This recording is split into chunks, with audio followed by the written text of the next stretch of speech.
ওয়ালাইকুম আসসালাম ওয়া রাহমাতুল্লাহি ওয়া বারাকাতুহু।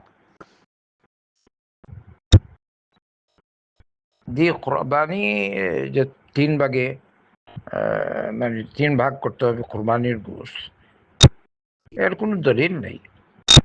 তবে এটা আপনি যেটা উল্লেখ করেন, এটা আহলুল ইলমদের অনেকেই মুস্তাহাব মনে করেন। তারা কোনো এটা জরুরি বলেন না, এটা মুস্তাহাব। নিজে খেলেন ১ ভাগ, আত্মীয়স্বজনকে দিলেন ১ ভাগ, গরিব মিসকিনকে দিলেন ১ ভাগ, সবাই পেল এইটা। কিন্তু এটা তাদের ইজতিহাদ ইজতিহাদ তাদের। কিন্তু কোরআন এবং সুন্নাহ ৩ ভাগ করতে হবে এরকম কোনো প্রমাণ পাওয়া যায় না। আল্লাহ পাক বলেছেন, ফাকুলু মিনহা ওয়া আতইমুল বাঈস আল ফাকির।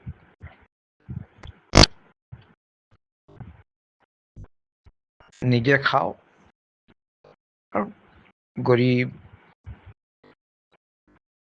মিসকিন এদেরকে খাওয়াও।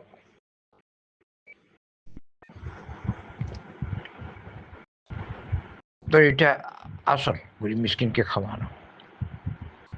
কুলু মিনহা, নিজে খাবে ওদেরকে।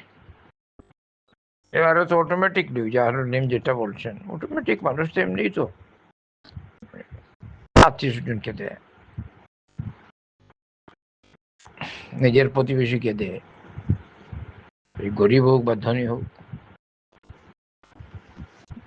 তো এটা ইজতিহাদে কোনো অসুবিধা, কিন্তু এটা জরুরি না এই ৩ ভাগ করতেই হবে না। কিছু দেন, কিছু অমুককে দেন, কিছু অমুককে দেন, নিজে কিছু খান, আলহামদুলিল্লাহ হয়ে গেল। কিন্তু কিছু না কিছু দিতে হবে, যেহেতু আল্লাহ পাক বলেছেন, কুলু মিনহা ওয়া আতইমুল বাঈস আল ফাকির।